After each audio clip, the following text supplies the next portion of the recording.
زلازازی څوک ده چرته ګمارل شوي ولې نیوکې پرې کیږي او خلک څه وایي. ګرانو لیدونکو السلام علیکم. په خوست کې د زلازازۍ په نوم یوه نجلۍ د امنیه قومندانۍ د جنایي جرمونو په وړاندې د مبارزې د امرې په توګه ټاکل شوې. د خوست د امنیه قومندانۍ ویان عادل حیدري ویلي چې اغلې زازۍ نن خپلې دندې ته رسما معرفي شوه. زلازازۍ ویلي چې غواړي د دې بس له لارې خپلو خلکو ته خدمت وکړي. په هر حال د هغې ټاکنې بېلابېل غبرګونونه راپارولي. ځینې خلک وایي چې دوی د ښځینهو له ګمارنو سره مشکل نه لري، خو ښځې باید امنیتي ارګانونو کې ونه ګمارل شي بلکې په نورو اداراتو کې د دندې ورکړل شي.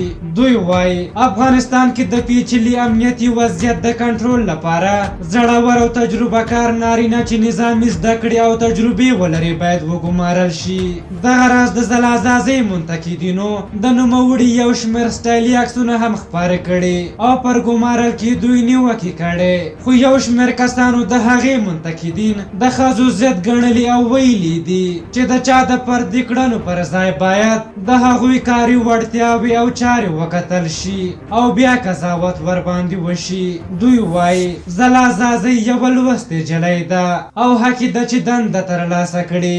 د یادولو ده چې زلازازۍ په ترکیه کې پوځي زده کړې کړې او د دویم څارنې رتبه لري. دا په خوست غوندې دودیز ولایت کې چېرته چې ښځې له شدید ضرورت پرته له کوره نه وځي او که د ضرورت په وخت کې هم ووځي چادرې په سر وي لومړی ځل دی چې یوه ښځینه هغه هم له ازاد خیال افکارو سره د جنایي جرمونو پر ضد د مبارزې امره ټاکل کیږي. له دې وړاندې کورنیو چارو وزارت او دفاع وزارت کې هم جونې په ډېرو لوړو پوستونو ګمارل شوې چې ښه مثال د کورنیو چارو وزارت د پلان او پالیسۍ معینه حسنا جلیل او په دفاع وزارت کې معینه منیره یوسفزاده ده چې د هېوادوالو له بېلابېلو نیوکو سره مخ دي. په هر حال تاسو د دغې موضوع په هکله څه نظر لرئ؟ خپل نظرونه مو راته په کومنټ کې ولیکئ. که زموږ ویډیو مو خوښه شوې وي ضروري لایک کړئ. تر بلې ویډیو مو پلوي بخښونکي خدای سپارم. د الله په امان.